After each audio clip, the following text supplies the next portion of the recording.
what to do if you're struggling with your creative habit. And so there's a couple things to keep in mind here. First off, I think it's really important to acknowledge the time that we're in and the amount of anxiety and uncertainty around us. And, creativity can be a really great outlet. That's why one of the core traits is that learning from adversity or growing from adversity, using creativity as an outlet for post-traumatic growth rather than crumpling from that obstacle that's in your way. And so we can use creativity in a lot of ways to help us when we are struggling and when things aren't so great in the world around us. But we also have to be sensible about our time and our mental output. A lot of creative tasks really require the utmost of your brain power if you're doing it at that level of getting into the flow state and performing at your very best. And so we've got to be careful not to always go full tilt. And maybe that's where it comes in handy to have several different creative hobbies, like I talked about. Some things that you do for a more relaxing practice, and some that you are doing more as a peak performer because you find flow in it. And so try to recognize and really dial in that balance for yourself. Just like with the hedonic calendaring practice from September, you want to be able to go through and pick out, once again, just like with your bliss station, you want to be able to have a couple of different options to go with and not always have to do it every single day, the same creative task if it's starting to wear you down. I think that's where, with the anxiety and everything we're facing, you can come into sort of a situation where you are struggling to stick to your creative habit if you're starting to lose some of that inspiration in yourself, and you don't want to reach the point where it feels like you're punching the clock every day when you're trying to do your creative tasks. It should be something that's enjoyable and rewarding, and it may take some time to get there.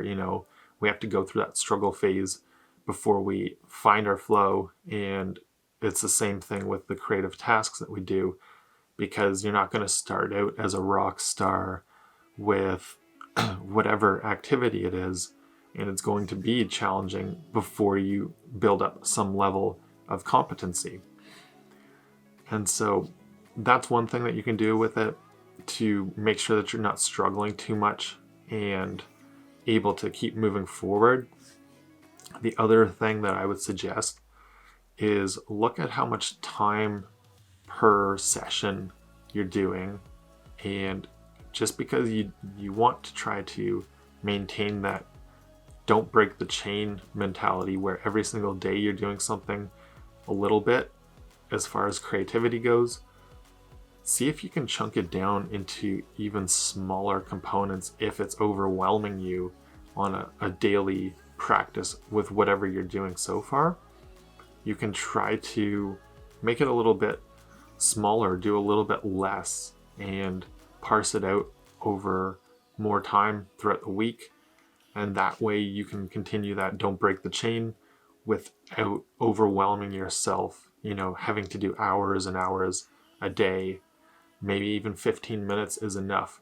Or another easy thing, in the realm of photography, we do the 1 photo a day or the photo a day challenge for a year.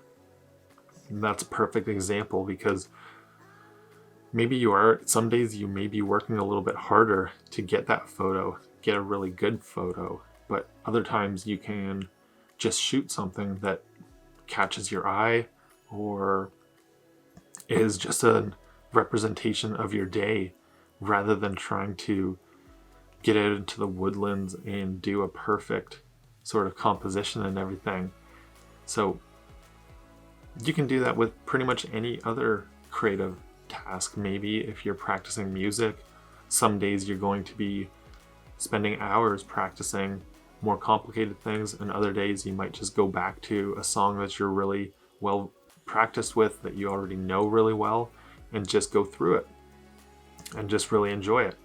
And so try to do things that way, especially in this time if you're feeling overwhelmed, feeling like your creative outlook or your creative output is just adding more of a burden to you, or adding more stress, or challenging you and the limited time you maybe have.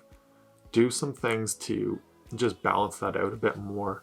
And I think you'll start to appreciate that creative habit more again, while also able to continue and maintain it.